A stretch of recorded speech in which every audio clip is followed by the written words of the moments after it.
حساس اداروں کی تحقیقات میں منشیات فروش انمول عرف پنکی کے اہم انکشافات سامنے آ گئے ہیں۔ نمائندہ خصوصی نذیر شاہ ہمیں اس بارے میں مزید اپڈیٹ کریں گے۔ بتائیے نذیر شاہ۔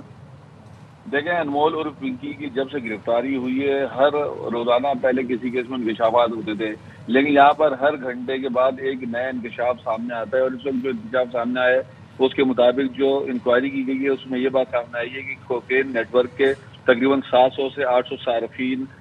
جو بتائے جا رہے ہیں وہ موجود تھے، جو کراچی میں تھے۔ اور ان کے ANF انسپیکٹر احسان بھائی کا انہوں نے بتایا کہ ناصر کو حراست میں وہ لیتا رہا، جو انسپیکٹر احسان ہے وہ اس کے انمول کے بھائی ناصر کو حراست میں لیتا رہا اور رشوت لے کر چھوڑتا رہا۔ یہی بات ہم نے جب پہلے دن یہ خبر نشر کی تھی، بریک کی تھی، تو ہم نے بتایا تھا کہ ایک اہلکار تھا، تو وہ یہ احسان ہی تھا جس کا بھی اس کاغذوں میں بھی تصدیق ہو گئی ہے۔ اس کے علاوہ ملزمان نے یہ بھی کہا کہ ANF اہلکاروں کو تقریباً 1 کروڑ 5 لاکھ روپے تک رشوت دی، اور جو ANF جو ہے وہ بھائی کو بار بار گرفتار کرتی اور رشوت لے کر چھوڑتی تھی، جبکہ شوہر رانا ناصر کے جو اس ANF سے تعلقات بھی تھے، اور رانا ناصر کے رانا منصور ایڈوکیٹ اور رانا شیزور جو بتایا جا رہا ہے کہ کراچی میں یہ منشیات کے ڈیلر ہیں، اور رانا منشیات وکلا کے دفاتر اور چیمبرز میں رکھتا تھا، اور پھر پولیس وہاں چھاپا نہیں مار سکتی تھی۔ اس کے علاوہ اس کا یہ بھی کہنا ہے کہ رانا ناصر کے دونوں بھائی وکیل ہیں۔ اس کے علاوہ اس رپورٹ میں یہ بھی بتایا گیا ہے کہ جو ساؤتھ کے مختلف تھانے، جن میں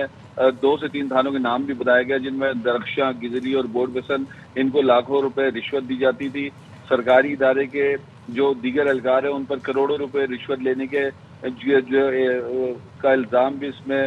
سامنے آ رہا ہے، اور یہ بھی بتایا جا رہا ہے کہ بار بار گرفتاریوں کے بعد بلیک میل کیا جاتا تھا۔ اور اس رپورٹ کے یہ 2 پیج سامنے آئے، جبکہ مزید اس کے کتنے پیج اور بنے اور کتنے اب مزید بنیں گے یہ اب دیکھنا باقی ہے۔ جی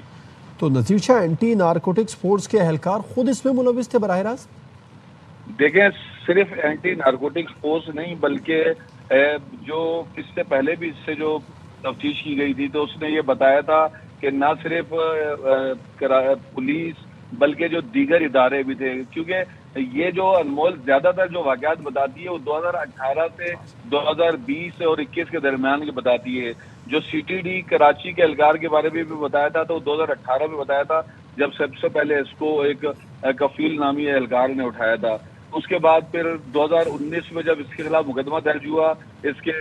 بھائی اور دیگر کی گرفتاری بھی کی گئی، تو اس کیس میں ANF کا جو احسان جو نام سامنے آیا وہ اس کے FIR میں بھی اس کا نام دیکھا جا سکتا ہے۔ ہم نے اس کے بارے میں معلومات حاصل کرنا چاہی تو ہمیں پتہ یہ چلا کہ جو احسان ہے وہ اب ریٹائر ہو چکا ہے۔ اس کے علاوہ ایکسائز پولیس کے اوپر بھی الزامات ہیں، اور جتنے بھی ڈسٹرکٹ پولیس ہوں گے جس کے حد سے پنکی لگتی رہی ہے، کسی کو بنگلے تحفے میں ملے، کسی کو پیسے تحفے میں ملے، کسی کو یہ کوکین بنا کر رشوت کے عوض دیتی رہی، کیونکہ اس کا سب سے بڑا ہنر کوکین ہے۔ اگر آپ اس سے کیش لیتے تو شاید آپ کو پیسے کم ملیں، لیکن کوکین لے کر آپ اس کو مہنگے داموں فروخت کر سکتے تھے۔ یہ اداروں کو معلوم تھا اور ہر کسی نے اس کا صرف فائدہ اٹھایا لیکن گرفتار نہیں کیا۔ جی تو نذیر شاہ، جیسے کہ ملزمان نے انکشاف کیا کہ وہ ANF اہلکاروں کو تقریباً 1 کروڑ 5 لاکھ روپے تک رشوت دیتی رہی ہے، کتنے اہلکار اس میں ملوث تھے، کتنی بار رشوت دی، اور یہ سلسلہ کب سے جاری تھا؟ دیکھیں، اس کی جانب سے جو نام لیا گیا ہے وہ صرف اس کے ایک اہلکار کا لیا گیا ہے جس کا نام احسان ہے،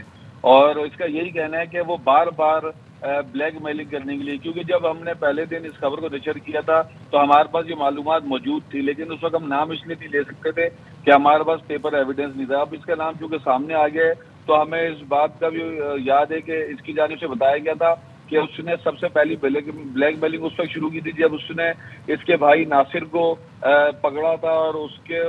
ٹارچر کرتا تھا، اور اس کو گرفتار کر کے پھر بند کرنے کی دھمکیاں اور انکاؤنٹر کی دھمکیاں دے کر اس نے سب سے پہلی مرتبہ جو اس سے رقم لی تھی وہ تقریباً 30 سے 40 لاکھ روپے لی تھی، پھر دوبارہ سے 50 لاکھ، 10 لاکھ، 15 لاکھ، وہ مختلف طریقے سے ان کو پریشر ڈال کر پیسے لیتا رہتا تھا۔ وہ کہتا تھا اگر پیسے نہیں دو گے تو ہم تمہارے بھائی کو گرفتار کر کے اس کے خلاف سنگین نتائج کی وہ دھمکیاں دیتا تھا، اس کو گرفتار کر کے اس کو بند کر دوں گا، تو اس کے عوض یہ اس کے پیسے دیتی رہتی تھی۔ لیکن یہیں پر یہ کہانی ختم نہیں ہوئی، بلکہ آپ جس جگہ جس ادارے کے بھی اگر آپ دیکھیں ہر ادارے میں بلیک شیپس موجود ہوتی ہیں۔ یہ کسی ایسے ادارے کے یا کسی ایسے افسر کے ہتھے یہ چڑھی نہیں جو اس کے خلاف